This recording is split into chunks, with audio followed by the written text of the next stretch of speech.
La vision que j'ai vue cette année par rapport à la Côte d'Ivoire en décembre, il y a quelque chose que j'ai vu. Ce que j'ai vu, c'est quoi? C'est qu'à un moment donné, j'ai vu comment on essayait d'arrêter des personnes. Écoutez-moi, écoutez, quand il va annoncer, les gens vont dire non, le prophète n'a pas dit. J'ai vu des personnes dans l'esprit, j'ai posté ça, je ne sais pas si j'ai posté ça. J'ai vu des personnes en train d'être arrêtées. Écoutez bien ce que je dis. Nous sommes aujourd'hui, quelle est la date d'aujourd'hui? My God, quelle est la date? Attendez, je vous dis, le 10 janvier. Le 10 janvier 2025. J'ai vu à un certain moment, j'ai commencé à voir des personnes être arrêtées en esprit, par la vision de l'esprit, en Côte d'Ivoire. Nous sommes aujourd'hui le 10 janvier 2025. J'ai vu des personnes être arrêtées. C'est comme des groupes de personnes qu'on arrêtait, on enfermait. C'est qu'à un moment donné, on va commencer à faire le système d'arrêter et d'enfermer des personnes. Il y a des personnes qu'on va arrêter, on va enfermer. Et vous allez entendre les discours que ces arrêts et ces enfermements, c'est parce que ces personnes sont en train de causer le trouble. Alléluia. On dit qu'il faut causer le trouble. Donc on va commencer à arrêter des personnes, on va les mettre dans les barreaux. Je vous ai annoncé que j'ai vu des personnes être arrêtées et enfermées pour rien cette année 2025.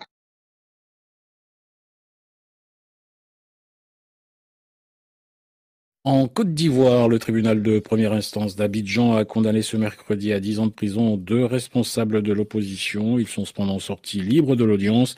Parmi eux, Damana Dia-Picasse, l'actuel second vice-président du Conseil stratégique et politique du PPACI, le parti de l'ancien président Laurent Gbagbo. À Abidjan, les explications de Binta Diagne.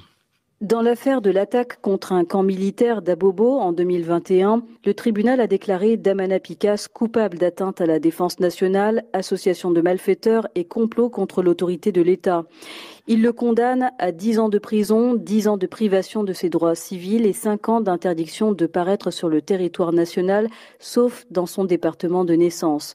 Dans un autre dossier qui concerne les troubles préélectoraux de 2020, Justin Coy, l'actuel secrétaire général adjoint du PPACI, est reconnu coupable de troubles à l'ordre public, d'incitation insurrectionnelle.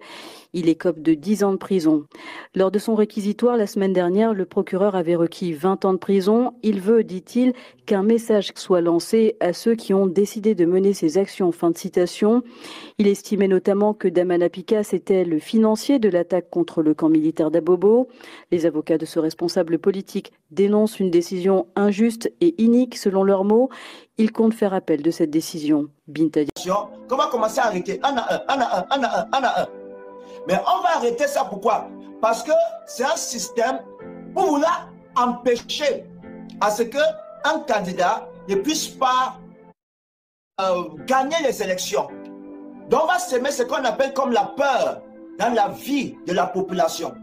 Aujourd'hui les choses sont calmes.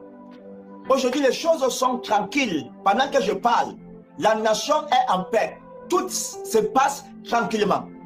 Mais je vois quelque chose en esprit que l'ennemi est en train de prévoir une arrestation de plusieurs personnes.